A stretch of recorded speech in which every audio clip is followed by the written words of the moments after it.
का।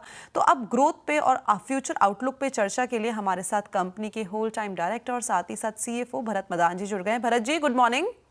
Good morning.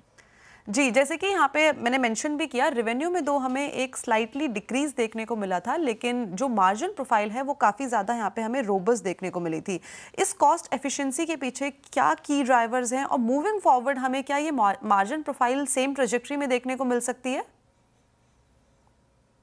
यहाँ पर मार्जिन के लिए एक्चुअली इस पर दो रीजन थे फर्स्ट क्वार्टर के। पहला तो क्योंकि हमने एक प्राइस इंक्रीज लिया था फर्स्ट क्वार्टर में फ्रॉम स्टार्ट ऑफ में, तो उसकी वजह से जो है मार्जिन पॉजिटिव आए थे। और दूसरा जो कमोडिटी प्राइस था वो भी काफी सॉफ्ट है इस क्वार्टर में, तो उसका भी जो डिफ्लेशन का इम्पेक्ट था उसका भी मार्जिन के अंदर जो वो विजिबल है।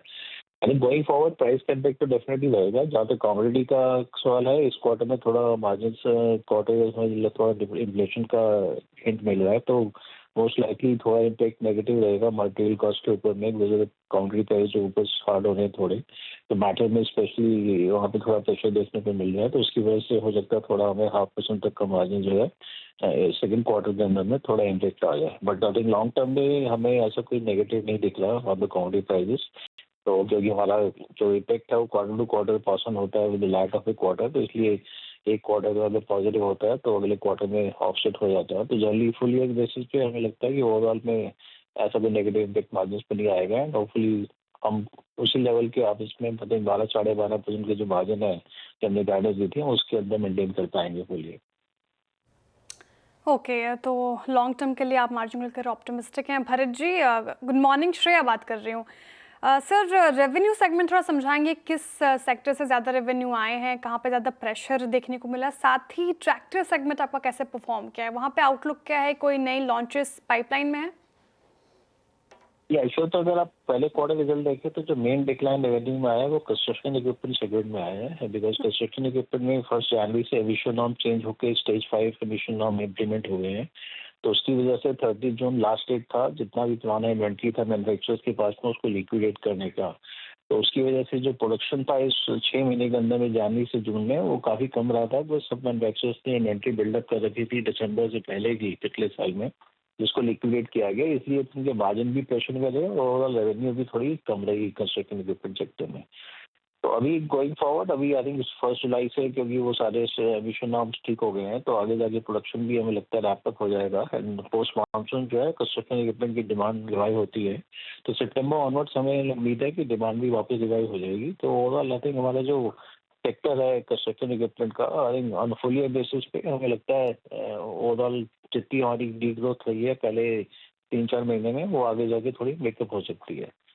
जहाँ तक ट्रैक्टर वेल, का सवाल है, हमारा ट्रैक्टर इंडस्ट्री में 1 से 2% का पॉजिटिव वॉल्यूम इंक्रीज रहा है। वो जो हमारी स्ट्रॉन्गर मार्केट्स हैं इंडिया में, जो नॉर्थ सेंट्रल इंडिया है, वहाँ पे ग्रोथ कम रही है 0.5% की, लेकिन जो सदर्न वेस्टर्न मार्केट है वहाँ पे ग्रोथ काफी हाई रही है, 19-20% की ग्रोथ रही है, जहाँ पे हमारा इतना स्ट्रॉन्ग प्रेजेंस नहीं है। उसकी वजह से जो ओवरऑल ट्रैक्टर के वॉल्यूम में इंक्रीज इतना ज्यादा देखने को नहीं मिला अभी हमें। लेकिन जैसे कि हम आगे जा रहे हैं तो वहाँ पे हमें, क्योंकि साउथ का ऑलरेडी बेस काफी हाई है लास्ट ईयर से, तो उसमें हमें लगता है कि डिमांड थोड़ी इवन आउट हो जाएगी, एंड हमें नॉर्दर्न सेंट्रल इंडिया में भी वो ग्रोथ आनी हुई दिखेगी। तो आगे के बैलेंस मंथ्स में हमें लगता है कि जितना भी हमारा शुरू में थोड़ा इम्पेक्ट आया है वॉल्यूम का, वो हम in line with industry grow कर पाएंगे, और फुल ईयर बेसिस पे हम भी 5 से 7% की ग्रोथ की इंडिकेशन दे रहे हैं वॉल्यूम में ट्रैक्टर की। ओके, तो ट्रैक्टर वॉल्यूम में एक हमें अपसाइड देखने को मिल सकता है। वेल, तो समझा जाए तो जो कंस्ट्रक्शन साइड रही है वो रिलेटिवली वीकर साइड रही है, but on the flip side जो पीएनसी रहा है उसका जो परफॉर्मेंस है वो बेटर रहा है। मैं एक चीज़ और पूछना चाहूँगी, जो ग्रीनफील्ड प्लांट है यूपी में, वहाँ पे एक डिले देखने को मिला है। क्या लगता है कि मूविंग फॉरवर्ड यहाँ से हमें लोकलाइजेशन में या फिर एक्सपोर्ट में कोई इम्पैक्ट आता हुआ दिखाई देगा?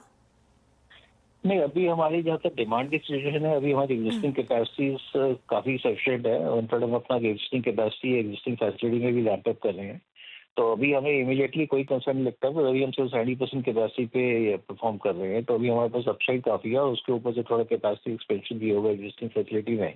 तो इसलिए अगले 3-4 साल में हमें नहीं लगता कि मेजर इशू है, अनलेस डिमांड एकदम स्ट्रांगली एकदम ग्रो करे जिसके वजह से हमें ग्रीनफील्ड प्रीपोन करना पड़े।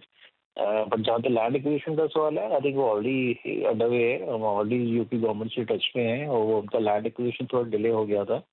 जो स्पेशली लैंड पार्सल हमने एक्वायर करना, उसकी कुछ लैंड अभी गवर्नमेंट ने एक्वायर करनी है, जो उम्मीद है इस महीने में वो पूरी कर लेंगे। उसके बाद में अपनी लैंड एक्विजिशन की फॉर्मेलिटी गवर्नमेंट के साथ कंप्लीट कर देंगे इसी साल के अंदर। ओके भरत जी, एक आखिरी सवाल हमारी तरफ से, फिनेंशियल ईयर 26 के लिए आपका आउटलुक क्या है, कौन से टारगेट्स देख रहे हैं आप? बोला ट्रैक्टर इंडस्ट्री का हमारा मिड सिंगल डिजिट का ग्रोथ का टारगेट है, तो 5 से 7% का अभी हमारा गाइडेंस है पूरे ट्रैक्टर इंडस्ट्री का, और हमें उम्मीद है हम भी उसी ग्रोथ के आसपास ग्रो कर पाएंगे। और कंस्ट्रक्शन इक्विपमेंट जहाँ तक सवाल है, वो देखिए पहले अभी 4 महीने में डीग्रोथ देखने को मिली है 24-25% की, तो आगे जाके ये ग्रोथ आती भी है, तो overall I think flat industry रहेगी कंस्ट्रक्शन इक्विपमेंट के सेगमेंट। ओ okay Bharat ji, thank you so much हमारे साथ जुड़ने के लिए, इंडस्ट्री के बारे में बताने के लिए, ग्रोथ आउटलुक के बारे में चर्चा करने के लिए, and all the best for upcoming quarters. Thank you so much for joining us today.